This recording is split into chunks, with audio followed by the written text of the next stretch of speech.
2022년 시샘달 네 번째 날 금요일 저녁 기도 나눔입니다.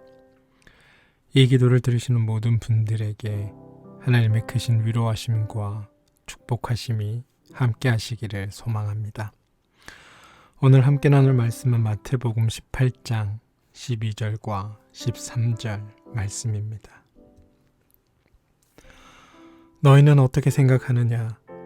어떤 사람에게 양 100마리가 있는데 그들 가운데 한 마리가 길을 잃었다고 하면 그는 99마리를 산에다 남겨두고서 길을 잃은 그 양을 찾아 나서지 않겠느냐?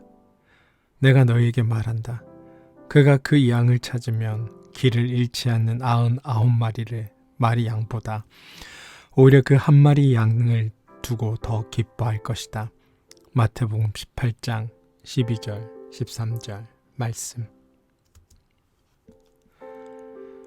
군대에서 야간 독도법 훈련을 받은 적이 있다. 낮에 이미 나침반과 등고선이 그려진 지도를 들고 지정된 좌표를 찾아가는 훈련을 받았지만 밤은 상황이 전혀 달랐다. 제법 많은 동료들이 지도를 잘 읽는 나를 따라 나섰다.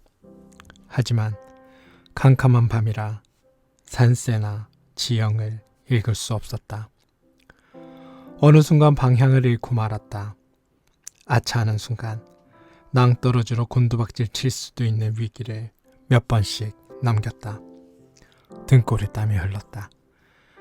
사는 말이 없고 캄캄한 어둠과 고요는 확고하게 우리를 애워쌌다.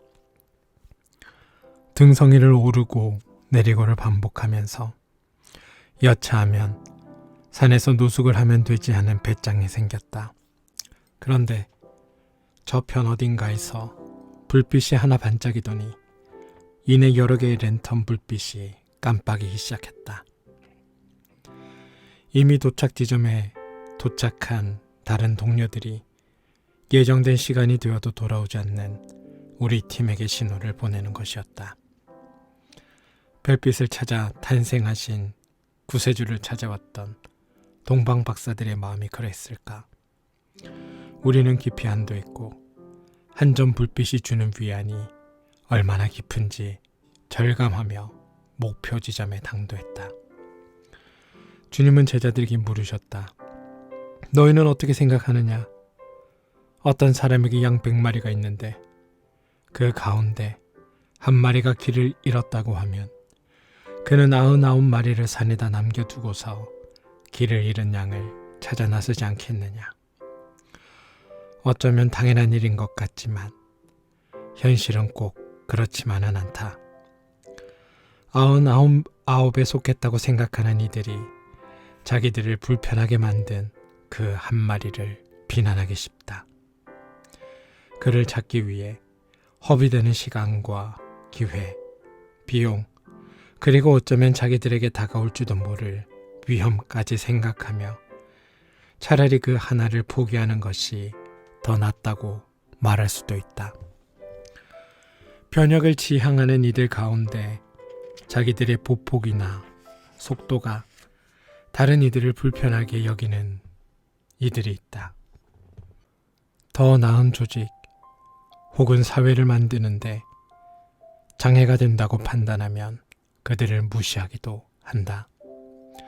효율성 혹은 생산성을 금과 옥조로 여기는 세상에 살 풍경이다. 그러나 예수님이 우리를 초대하고 있는 하나님 나라의 질서는 효율성에 목을 매지 않는다. 경쟁보다 중요한 것은 공동체성이고 효율성보다 중요한 것은 공동체 구성원 가운데 아무도 쇠시키지 않는 따뜻함이다. 그러나 살다 보면 반드시 뒤처지는 사람이 있게 마련이다. 그들을 기다려주고 찾아 나서고 따뜻하게 반겨줄 수 있어야 한다. 예수 정신은 그 한 사람을 버리지 않는 것이다. 노자는 사람을 다스리고 하늘을 섬기는데 아낌만 한 것이 없다고 말했다. 그런 아낌을 경험할 때 사납고 무정한 세상을 건널 힘이 우리 속에 유입된다. 오늘의 기도. 하나님, 급하게 길을 가는데 누군가가 느릿느릿 걷고 있으면 화가 납니다. 그가 마치 나를 방해하기 위해 거기 있는 것 같은 생각이 들기도 합니다. 정작 그는 자기 속도대로 가고 있는데 우리의 급한 마음이 그를 부정적으로 그리는 것입니다. 부끄럽지만 그런 일이 비일비재하게 일어납니다. 아파 보아야 아픈 사람의 사정을 알고 길을 잃어 보아야 길 잃은 사람의 심정을 알게 되는 게 우리들입니다. 주님, 세상에서 방황하고 있는 우리를 포기하지 마시고 끝내 찾으시어 기쁨의 잔치에 동참시켜 주십시오. 예수님의 이름으로 기도합니다. 아멘.